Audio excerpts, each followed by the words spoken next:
Good morning guys. Dito tayo sa aming site. So bali natapos na po yung blinding saka yung primer. Ngayon yung iba, gagarapan nila. Tapos after ng primer, sunod yung waterproofing membrane bitumen.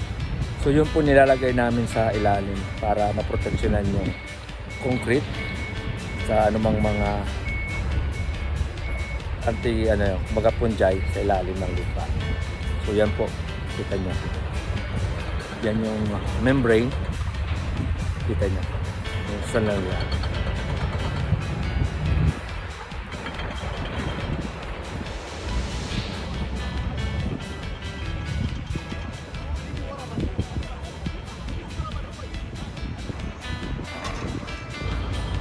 Yan guys, yung primer application.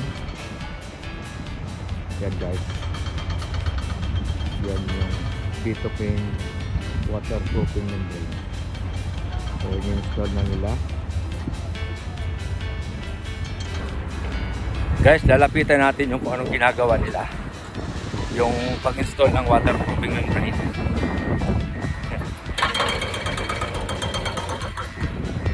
Bisitahin natin.